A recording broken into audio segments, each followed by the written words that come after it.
Hopelessly Sustained, Chapter 1, Segment 3. You know, there's something else about pretty girls.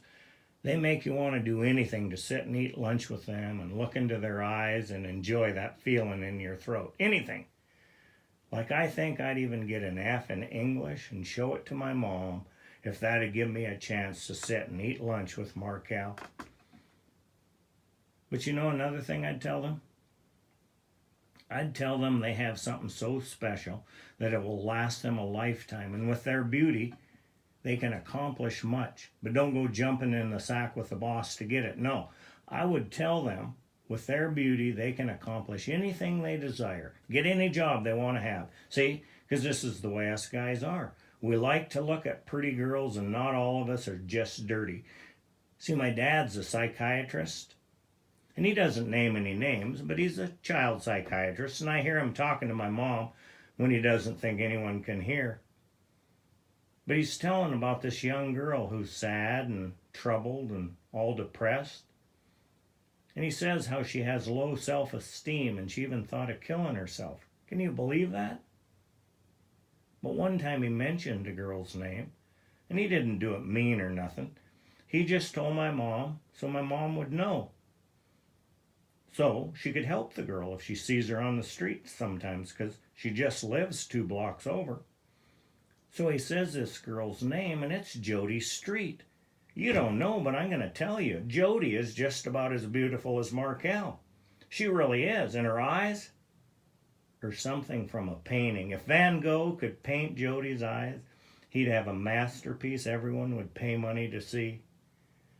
But I hear my dad say she has emotional troubles and is really depressed. I couldn't believe it. I really couldn't. See, if I could have lunch with Jody and I knew she was feeling blue, I'd talk to her. I'd tell her to be happy because she has something not everyone has. I'd tell Jody she's beautiful. I'd tell Jody that I never get a hall pass to go to the bathroom.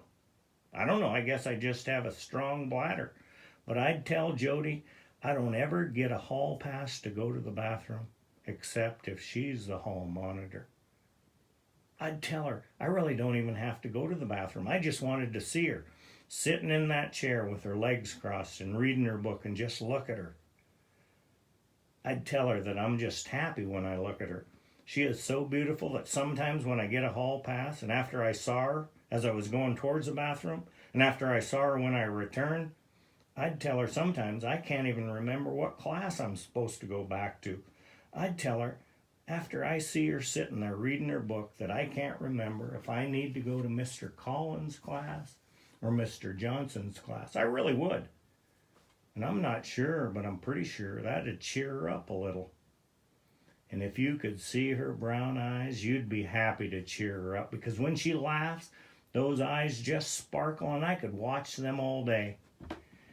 You know, the next day, after I heard my dad talking to my mom about Jody, that was a Tuesday night, because the next day, while having current events in Mr. Dugdale's class, I remember Jimmy Johnson saying it's hump day, and he always got a kick out of reporting that to the class like it was a significant current event or something, and it always brought a smile to our faces, all of us except Mr. Dugdale.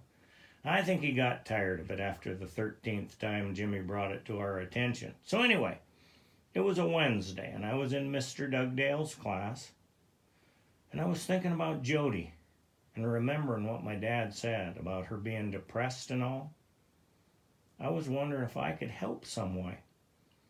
So I thought of a plan, and I was going to do it in the cafeteria at lunch, and I was going to sit by Jody at lunch.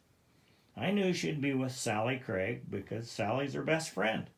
Now, Sally was pretty nice and not a big shot, but she wasn't as pretty as Jody.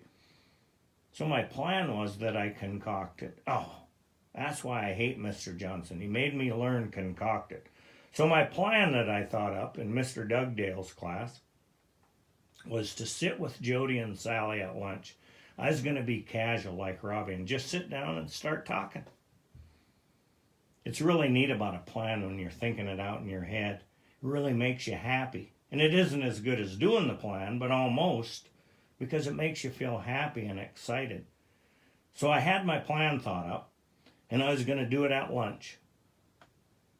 We had sloppy joes that day, and I really don't like sloppy joes because they use some spice that makes them taste like rubber or something. But I remember I didn't even think of the sloppy joes and how terrible they'd taste because I was only thinking of Jody. So I got my plate filled and I picked up my milk and I started towards their table. Sally was sitting near the outside edge and Jody was next to her, and there was lots of space next to Jody. I thought how wonderful this was. Things were really working out. Then I thought how terrible it was because I was sick to my stomach and I hadn't even eaten any of the sloppy joes yet. My heart was beating fast, but it wasn't a fun feeling. It was a shaky, wanting to throw up feeling. I remember how sweaty my hands were because my plate just about slipped out of my hand. It would have been okay if I dropped it because then I wouldn't have had to eat those sloppy joes. But I didn't want to drop my plate because it would have embarrassed me. And I could just hear Brian Sinclair start making a scene and pointing at me and calling me a graceful klutz. That was his favorite phrase in the lunchroom. Look at the graceful klutz. He couldn't hold on to his own hand unless it was attached. That was a really stupid saying that Brian had. Even if you weren't the one that dropped your plate, that saying was so lame it wasn't funny.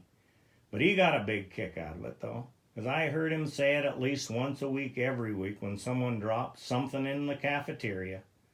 You know something? Because of that stupid saying, I don't think I'd even be a friend with him even if he did listen like Johnny Walker. But I didn't drop my sloppy joes that day, but that was my only victory, because I chickened out on sitting with Jody. I hate that about myself. I wish I could be happy with an F and sit with Jody as easy as Robbie could.